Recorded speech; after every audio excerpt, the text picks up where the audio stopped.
আসসালামু আলাইকুম বন্ধুরা, কেমন আছেন সবাই?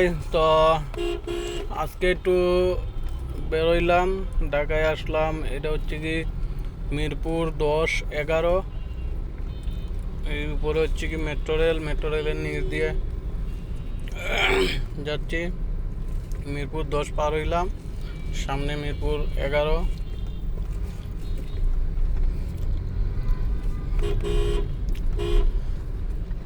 এখন একটা রিক্সার সাথে অনেক কত হয়েছে, অনেক একটা বিশ্রী অবস্থা হয়ে গেছে ঢাকা শহরের।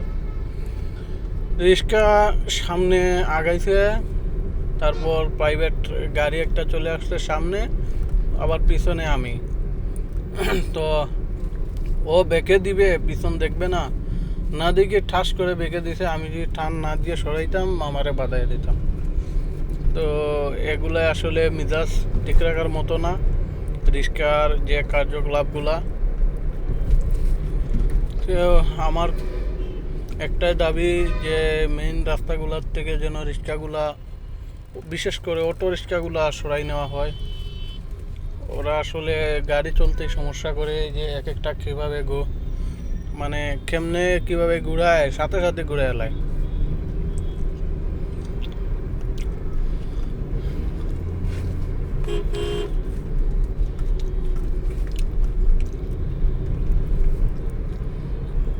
এই যে রিক্সা, এখন রিক্সার রাজত্ব চলতেছে।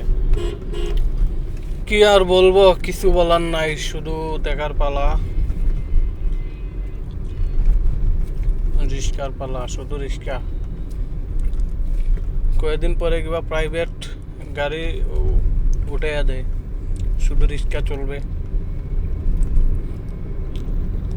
রিক্সার জ্বালা, বাসের জ্বালা।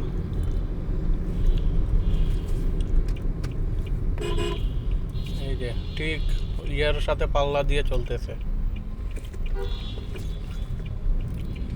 প্রাইভেট গাড়িদের সাথে পাল্লা দিয়ে রিক্সা ঠিকভাবে চলতেছে।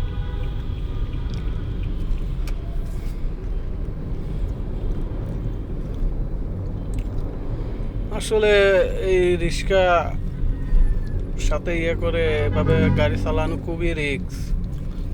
মানে ওদের তো কোনো টেনশন নাই, কোনো চিন্তা নাই, সব চিন্তা টেনশন হচ্ছে আমাদের। আমরা গাড়ি চালাচ্ছি, আমাদের এত টাকার গাড়ি, তুমি তোমার গাড়ি যদি বাঁচাইতে হয় তুমি সেভে চালাইতা। ওদের কিছু যায় আসে না। ওদের কাছে যদি জিগাও, মামা এইভাবে চালাইছো কেন, এই এমনে কেন করো, ওরা এমনভাবে আপনার সাথে পিক আপ নিবে যে শেষ, আপনার বাসাটাই দায় হয়ে যাবে।